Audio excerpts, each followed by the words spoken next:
Hi, this is Joe again with another movie review. And since we're in October and Halloween time, I'm going to be talking about what is the funniest movie series that's based with Halloween. But not directly, but indirectly. And that's the Ghostbusters series. And maybe try and get both movies into this one review. Well, Ghostbusters, the first movie, came out in 1984, and the sequel, Ghostbusters 2, came out 5 years later in 1989. Of course, both movies starred pretty much the whole cast came back from both movies. The first one, of course, was Bill Murray, Dan Aykroyd, Harold Ramis, Annie Potts, Ernie Hudson, William Atherton, and Sigourney Weaver in the first movie. And the second movie, practically the whole cast came back, except for William Atherton. William Atherton's character, he didn't come back for the second movie. For whatever reason, he was in the second one. But that was pretty much what the cast was. And the first movie, of course, starts off with mostly from Bill Murray, Harold Ramis, and Dan Aykroyd's characters, who were supposed to be scientists who were also professors at Columbia University. And of course, the opening sequence within the New York Public Library, the main building of Fifth Avenue, and they go to check out this ghost story, and naturally they got scared, and Harold Ramis says, "Oh, we could have a chance to maybe actually catching a ghost and holding it indefinitely." So they gave Bill Murray the idea of going into, after they get fired from Columbia University, to start their own business, which of course they did. And the station where the Ghostbusters offices is actually a firehouse in downtown Manhattan, and they start off this business. And basically what the story is. And Sigourney Weaver plays this. I believe she plays the cello on the New York Symphony Orchestra. And she comes home from a rehearsal, or she's about to go to a rehearsal after grocery shopping or whatever, and she finds there was a ghost in her house. And she saw this commercial on TV for the Ghostbusters. So she goes to their office. Just came check out my apartment, and of course Bill Murray falls in love with her, and he's trying to hit on her in every which way, flirt with her and hit on her in every way possible. And she keeps saying no, and then eventually she caves in. Through the course movie, she eventually caves in, but the ghost sat in her apartment, and they called Zoo, and her whole apartment building, not even was she affected, but her neighbor, played by Rick Moranis, a typical nerd in the movie. Both of them got affected by this ghost and turned into dogs, which of course came out a bunch of jokes about that. Not only in the movie, but also in the second movie. And of course, the Ghostbusters came in and they stopped the ghosts, and they practically blew up the apartment building. And of course, during this fight, they came up with this marshmallow, the Stay Puft Marshmallow Man. And of course, it's one of the iconic scenes in that movie. You see this giant marshmallow man at Columbus Circle coming up Central Park West, and a lot of jokes in that thing. But for the movie, I thought it was one of the funniest movies I ever seen. I was 13 years old when first Ghostbusters came out, and it was like the funniest, one of the funniest movies, because it did have, for a PG movie, it did kind of have a lot of sex jokes in it, but not too many to make it gratuitous or became monotonous after a while. But it did have some sex jokes in there. But the special effects for the time in 1984, you didn't have CGI to fall back on yet.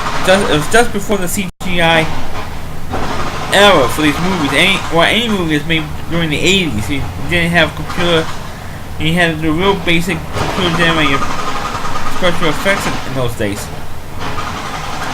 But special effects for 1984, that was really terrific how the ghosts were depicted. And of course, the very first ghost that you actually see, other than the one in the library, well, the first one they actually battled was Slimer. And he wasn't called Slimer until the cartoon series came on television. I think it came on like on the same year, or like a year later you had the cartoon series. And that's when the ghost was called Slimer. I guess he developed that nickname because of that famous scene where he slimes Bill Murray's character in the hotel hallway. And he says, "Oh, he slimed me." He says to Dan Aykroyd, and that's of course that gave the ghost the nickname Slimer. And so when they made the cartoon series, they decided to bring that ghost back, because I think that was like the most popular ghost in the Ghostbusters universe was Slimer, because of that scene in the hotel. And of course, actually, when the cast goes, there's a famous line: "We came, we saw, we kicked its ass." And sometimes they use that line to this day, almost 30 years later, after that movie came out. Please excuse the noise that you hear in the background, because they're doing some repaving work in my co-op. So please ignore. I'm trying to speak over the noise. But one of the two funniest scenes, other than that one, for me in the original movie, was the scene where these dog creatures, were one of them grabbed Sigourney Weaver's character in her apartment, and in Rick Moranis' apartment he had this big party, and there was this dog in the bedroom. Chases Rick Moranis out of the building.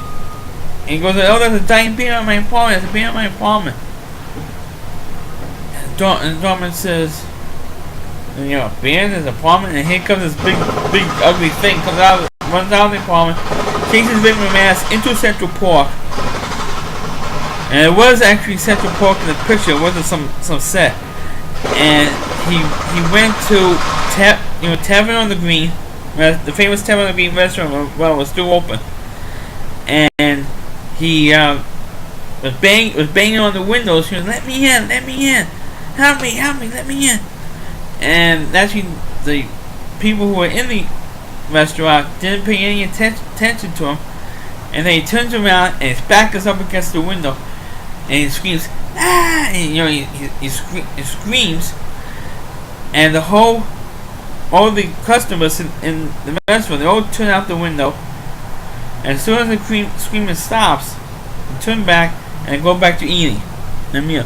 Typical New York scene. When somebody could scream like that, you can look out the window, or you can look where the screaming is coming from. As soon as the screaming stops, you go back to whatever you were doing. And that's what happened in that scene. And of course, the scene towards the end where you see Sigourney Weaver and Rick Moranis' character turn into dogs. And Bill Murray says with a deadpan, little straight look on his face, "Okay, so she's a dog." And actually, of course, when I saw it, I got like a huge laugh. And of course, the other scene that was pretty funny was when Ernie Hudson came in as the fourth Ghostbuster, and really the only one out of the four who wasn't a scientist. All the other three were scientists. And he's applying for the job because they wanted an extra guy. So he's there, and Annie Potts, who plays the secretary, said, "Asked, well, do you believe in UFOs, astral projection, ESP?" And she's going through this whole list with a deadpan, and her hand was like this, and this, reading this list, one thing after the other. And the last thing on the list was in the theory of Atlantis. And Ernie Hudson said, and the look on Ernie Hudson's face, that's what made that scene very funny, was the way Annie Potts delivered those lines, and Ernie Hudson's look on his face when he was giving us such a look, like, is this woman for real or what? And he says, "If there's a steady paycheck in it, I believe in anything you say." And I have never tried that line on a job interview, and I probably won't get the job if I use that line. But of course, only in the movies where you get away with saying a line like that and you get a job. Only in the movies.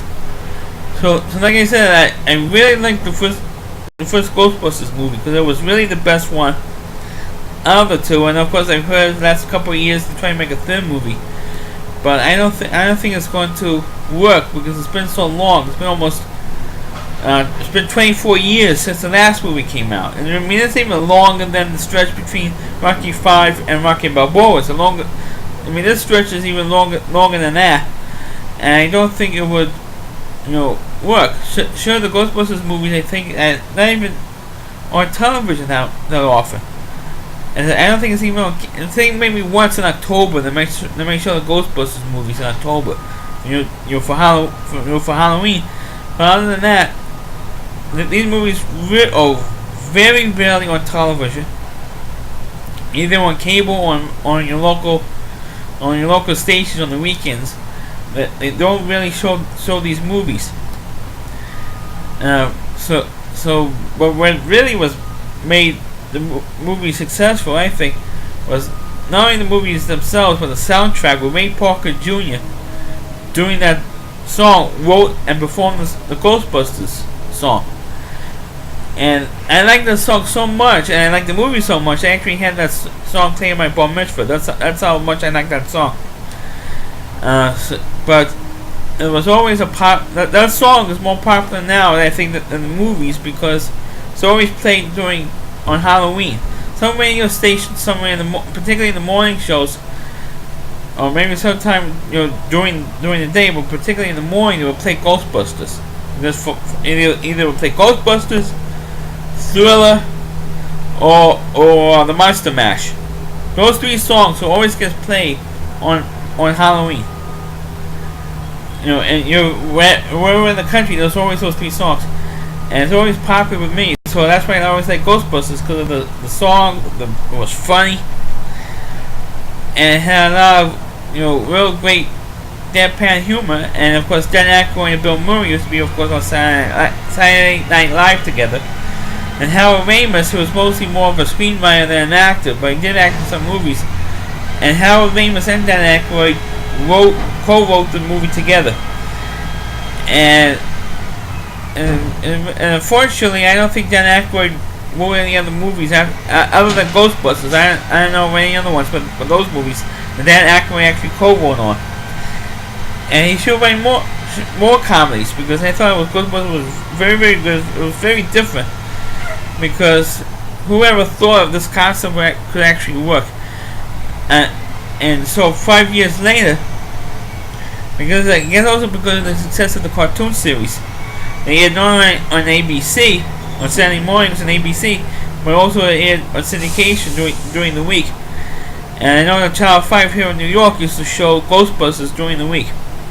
Monday through Friday they show it during the week, and then you get a sixth day with ABC on Saturday mornings when they used to show Ghostbusters.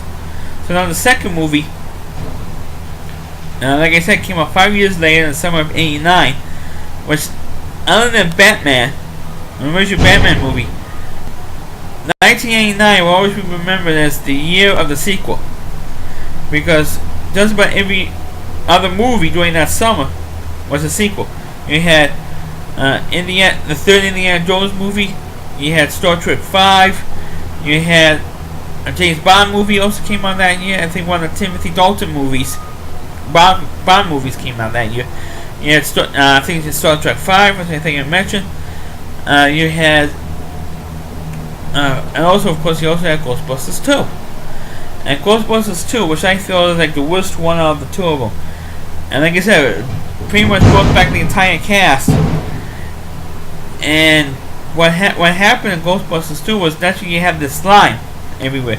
Because since the sliming scene in the original movie was so popular, well, let's have more slime in this one. And that's what they did. And the whole city is covered with this pink slime that's underneath the city. Because of all the negative feelings and everything else that's in the city, manifested itself as psychogenetic slime. And it affected to the fact that there was a spirit hiding in this painting in this museum which Sigourney Weaver was going in. Between the 5 years of the two films, Sigourney Weaver's character got married, had a baby son, and got divorced from her husband, and because she broke off with Bill Murray because she never wanted to get married to Bill Murray, he never committed to it. So that's why she broke up and got married and had a kid and got divorced between the 5 years of the 2 movies. And with Ghostbusters themselves, they didn't. They went out of business because of what happened with Gozer. In the end of the first movie, they blew up the skyscraper, the apartment building. So every city agency sued them for all that damage that happened in the end of the movie. So they pretty much went out of business, and they do kids. Dan Aykroyd and Ernie Hudgens characters do stupid birthday parties, and they come in and early on in the movie, and they see these kids, and they said, "Oh, my kid says, I thought it was He-Man," and another kid says, "Oh, my dad says you guys are full of crap," and they're all booing these kids. So who are you going? And actually, they do this, play the song, and they go, "Who are you going to call?" And all the kids go, "He-Man." And of course, the 2 guys left, and they tried to revitalize the Ghostbusters, and it didn't quite work. Until, of course, when they figured out the opening sequence with Sigourney Weaver with the baby carriage running stopping in the middle of the street, so she accidentally echoing Harold Ramis to check it out. And they brought Bakeman in and said, "Oh, look where we hit. There's something hot underneath the street." So they dug this big hole, and they got caught by Con Ed and the police. And they are restrained for being Ghostbusters, and restraining order, so they couldn't really be Ghostbusters anymore. And so what happened was they actually won the case, and I'm going to say why, because actually you have another appearance of 2 or 3 ghosts. And in the courtroom, because the judge was going nuts, was yelling at the Ghostbusters, and the slime manifested itself into 3 ghosts of guys who the judge sentenced to death. And so he did that, and so they had that bit. And so what happened was that the judge said he sent in the order, then you go back to business, and so which they did. And so, of course, the rest of the movie, they came back, and the thing the spirit or the ghost they fought in this one was from a painting. Manifested itself into a painting, or wasn't a painting. It came out, and he wanted to be reborn again. Bring me a child who will be reborn again. So, of course, which child is born in Sigourney Weaver's son? And for some reason, it's always in the middle of the 2 ghosts of the 2 movies. And this is when Sigourney Weaver just came off of a double nomination year for Working Girl. She was nominated for Best Supporting Actress, and she was nominated for Best Actress for Gorillas in the Mist. And unfortunately, she didn't win either award. She didn't win either time. And so she comes in, she does this movie, and it wasn't.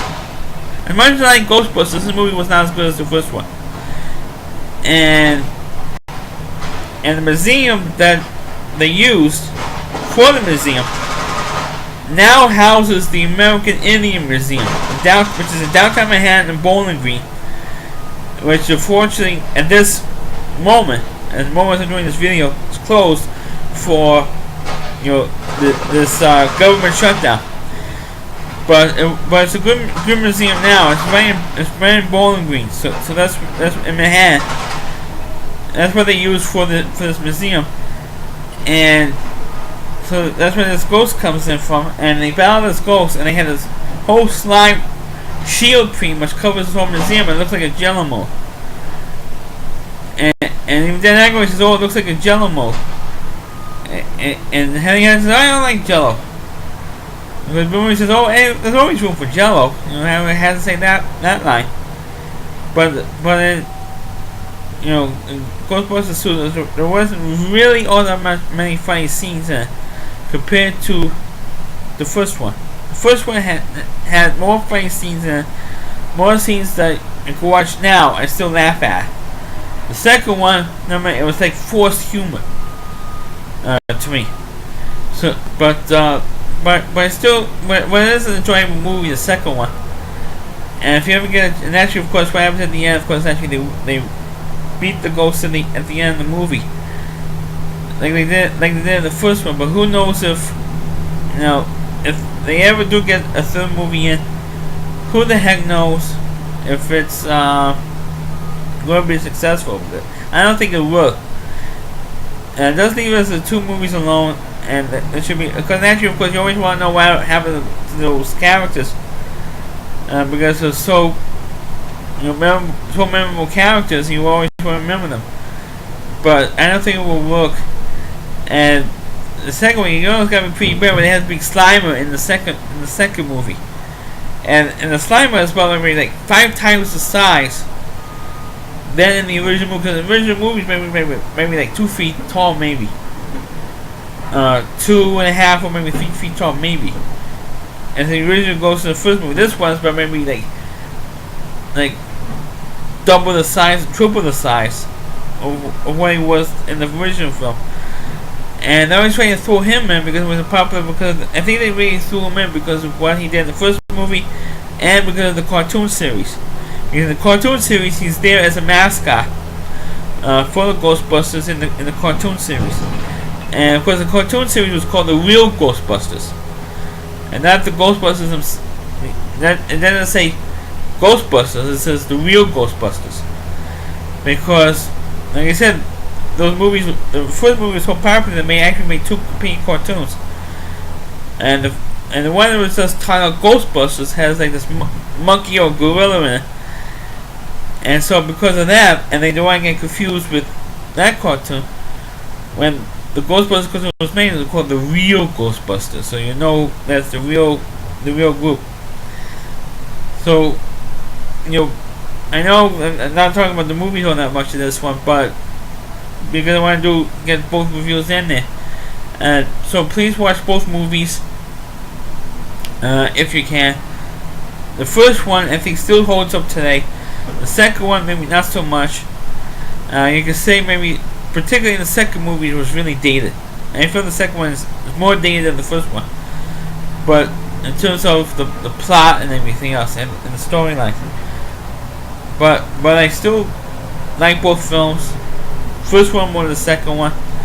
But catch both ones and like this video, and like this video and watch it, and I hope you enjoy it. Catch you next time.